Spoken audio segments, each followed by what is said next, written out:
Hey, I'd like to welcome you to another episode of Mission Matters. My name is Adam Torres, and if you'd like to apply to be a guest on the show, just head on over to missionmatters.com and click on Be Our Guest to Apply. All right, so I am happy to announce that we have Darren Prince back on the show. He's founder of Prince Marketing Group, author of Aiming High, and now so happy to say published author with Mission Matters in our latest Business Leaders Series edition. So, hey, Darren, I just want to say welcome back to the show and congrats. Thanks for having me, and I appreciate it. It's been a long time coming, bunch of schedule delays, but here we are. Man, I have been watching you over the last couple of months. And when it comes to promotion, when it comes to advocating for your clients, when it comes to really getting your message out there and building personal relationships and business relationships, and really just being an advocate for healthy relationships. I mean, you're the guy, and we'll go further into that. We'll talk about the book. We'll talk about some of the projects you've been working on. Of course, we're going to talk about Aiming High, your previous release. But before we get into all that, we'll start this episode the way that we start them all, with our Mission Matters Minute. So Darren, we at Mission Matters, we amplify stories for entrepreneurs, executives, and experts. That's our mission. Darren, what mission matters to you? I think kind of what we touched on our chapter. I believe if I can spread a message of how to be the ultimate relationship builder, get yourself to a successful financial place, but most importantly, have the peace of mind and self-love internally and being mindful of your mental health along the way. As I was victim to not paying attention to that last one with my opiate addiction for 24 years. That's it.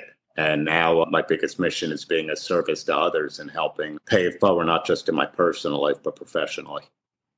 Yeah, fantastic. And really great to have you back on the show. So I don't want to assume that maybe some of our newer listeners and our newer guests have heard some of our previous recordings and interviews. So, I mean, let's take a moment and maybe start from the beginning and talk a little bit more about your background and really how you got started in entertainment, and also representing, world-class celebrities and stars like Magic Johnson and Hulk. Well, I'm a pro, so I can wrap this up in about 45 seconds. I grew up in Livingston, New Jersey, had a great loving mother and father, but always had self-esteem issues, anxiety problems, feeling of less than. And I had an experiment at sleepaway camp from bad stomach pains. I took Demerol from a nurse, and my life changed forever. Became addicted to that for the few weeks I was there, lied to the nurse, went to the hospital, did everything I needed to do to build up the fact that the pain was so bad, and came back and experienced something very similar with the dentist that my mom took me to for opioids I was taking for wisdom teeth. And now at the same time, I built a very successful baseball card business and was making a ton of money. So I didn't need the doctors anymore. That business exploded, eventually got into the sports and entertainment autograph signing business. Got out of that when I was 24 years old with a very high-end opiate addiction, and started Prince Marketing Group in the mid-90s with Magic Johnson as my first client. He still is to this day. Worked with the late, great Muhammad Ali, Smoking Joe Frazier, Evel Knievel, and to this day, we've had clients for decades from Hulk Hogan, Ric Flair, Charlie Sheen, Jerry West. There's so many, Denise Richards, Carmen Electra, Chevy Chase, and here we are. Yeah. So I want to let's dive into the book. So the title of your chapter and what you wrote. So business success comes from personal relationships. So just a couple of the headlines within the book. So make helping the other person a priority. Schedule a personal lunch instead of a business lunch. Putting full effort into each interaction is vital. Never take the relationship for granted. Don't forget about the in-house relationships. So we won't cover, every headline, every single thing in the book today, because we still want people to go out and buy the book, of course. But first off, I was curious. So, I mean, lots of different things you could have wrote about. Long career, top levels of entertainment. Why did you choose this topic to present in the book? I believe it's so overlooked. I think everybody, wants to be a sales rep, focus on the money, focus on the success, when my late father always instilled in me relationship building is everything. If you put the relationship first, the business will come. And the same way my life is about recovery, Adam. I believe that, it's our job to be of service, help others, not because I'm expecting something back.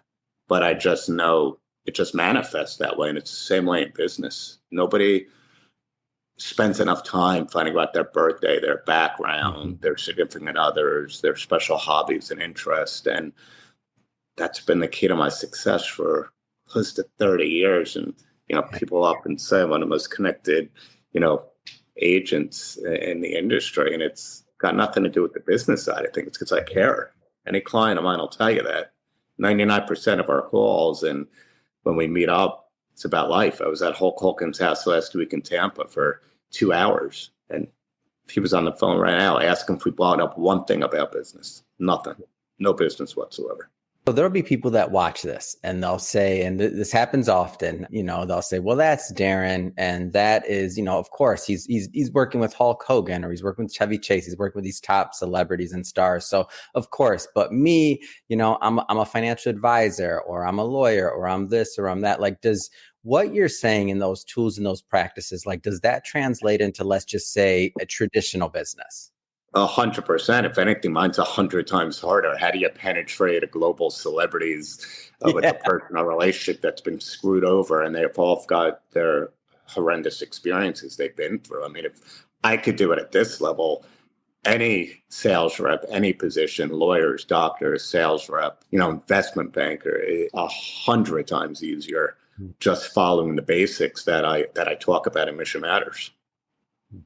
Yeah. And I wanted to ask, I wanted your perspective on that, because I always preach this on Mission Matters. And I always use this story about when, I was a financial advisor, and, there's different types of, I haven't been in that business in many years now, but when I was, I was the person, I was at the birthday party, I was at the bris, I was at the, I was at the celebration, I was at the home closing. Why I wasn't making money or getting paid for these things, or I wasn't counting the hours, to me, like, just that natural curiosity and just understanding and wanting to have a good, quality of living, and to not just feel like the individuals are your quote unquote clients. Like, the way I saw it was, they were an extension of my life, extension of my quality of living, and I'm making a difference in their lives as well. Like, as human beings, like as connected individuals, for, over and above what contract we have signed or what percentage or this or that. It's like, at the end, we're all humans and we want to feel connected and of value as well. Like how do you kind of approach that piece of it? Like the connectivity, and also like just wanting to be part of value and help.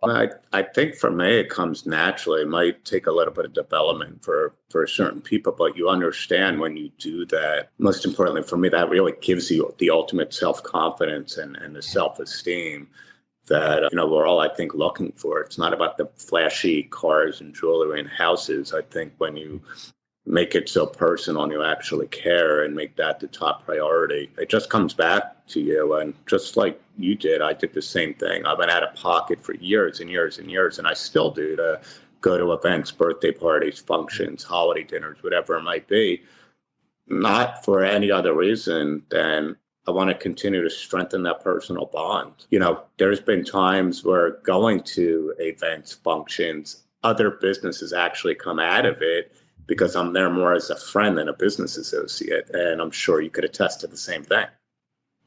And so, this is kind of, I won't say for everybody, but let's just say for some things in the media, kind of counter trend to take this position. But in my mind, like, I've never counted the hours. I don't count the hours. I still consider it a privilege to be able to this day, to have you on the show, to have individuals, to be able to help them tell their stories and to do that. Whereas, sometimes people are expecting this immediate, like, microwave society gratification of, I went there, I'm supposed to get business, like something is supposed to happen now.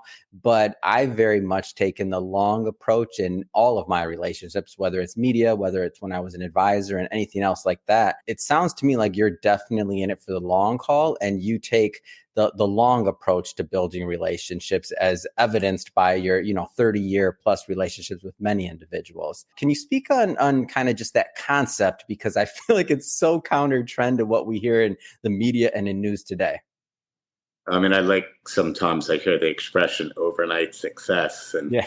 People want to look at me sometimes as an overnight success. Yeah, an overnight success that took 20, 25, 30 years, and it's still working, and we're still achieving and attaining more and always trying to grow and build and cultivate new relationships because nothing happens overnight for anybody. If you have that quick money mindset, it's going to hurt you, in the long run. Could be a short-term gain for a lifetime of pain and mistakes. And that's just not reality in the world of business. I think the key is if you are younger and you are trying to build something that's going to be your legacy, surround yourself too with a lot of mentors, people that have the success we're trying to get to, because you can learn and save a fortune of money and years of mistakes and heartache from their mistakes, but you could also gravitate and accelerate your growth by everything they've done to become successful.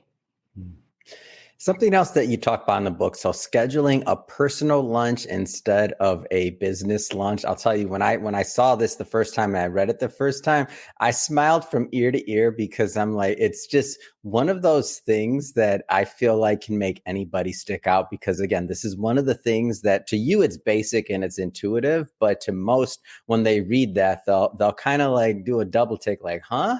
Like, why? What has that meant to you in your career? I think it's everything. I mean, I love when people ask me about it because then I know they're really real, because it doesn't happen often. Clearly, I have enough that are strictly about business, but even if it's strictly business, I'll spend 90% of the time making it about personal when I'm there, and then kind of bring them over to that as well. Because I don't want to sit there and talk business for 2 hours. You can knock that out in 5 minutes and then build a personal rapport and a personal bond and a trust the rest of the time. I'm still doing it. I mean, I think it's just so super important, and it just feels good, that it's not just about, hey, how do we make money together? You could develop real friends through the business world, and you can almost like change it where now it becomes a personal friendship and a love and a bond and a trust first, that you get the blessing of doing business with each other too.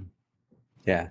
And I completely agree with that. And one of the things that I mean, I haven't smoked a cigar in years, but when I was a pretty active financial advisor, that was one of my favorite things to do with clients. And they were always shocked because I wouldn't talk about business the whole time. And they're like, why aren't you talking about business? I thought like this had to be a pitch, or you had to sell me something, or that had to be. And I just quite frankly wasn't. I mean, that can, like you said, you can sum that up in 5 minutes. You can do that over the phone. You can do it other times, especially nowadays when we have like such limited, in my opinion, FaceTime where we're one-on-one and we have time to make that human connection. Like we're not on Zoom, we're not on the phone. Like why waste that time that we have to really be in each other's lives and get to know each other with the numbers? Like we can always deal with that.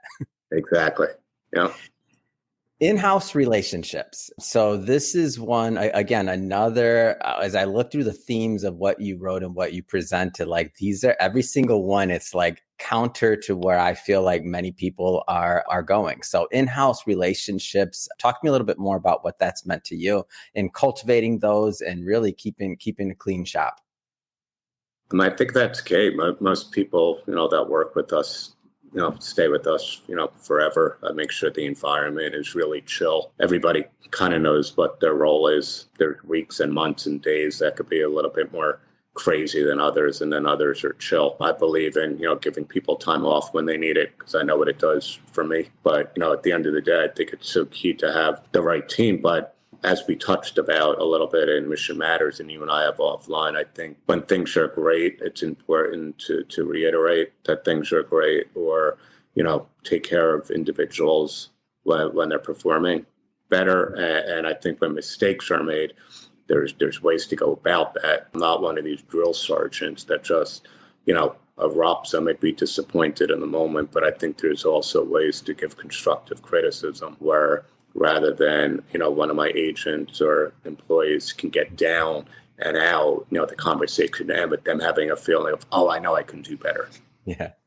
All right. So for everybody watching and listening to this, we're going to pause on the discussion about the book. You want to know more about it, you're going to have to pick up a copy, but I do want to spend some time on this interview. And while I have you on the line, Darren, talking about Aiming High. So your previous release, I've seen you on tour now for, I don't know, over the course of the last year on big podcast shows, doing big interviews and really getting the message out. So for those that are unfamiliar with the book, maybe give us a little bit of the background. So Aiming High is a collaboration of my professional career. I guess you could say was taking the world on a fly in this wall journey on what it was like and what it's still like to be part of the super agent life while I was deep in my own hell, suffering with a 24-year opiate addiction. And by the grace of God, how I came out on the other side and found recovery, sobriety, peace, and happiness. Since you've been out promoting the book and really spreading your message, is there anything that's kind of surprised you along the way? I don't want to say surprised, but Jay Shetty's a very good friend, and obviously having the platform to be on his podcast, on the top in the world.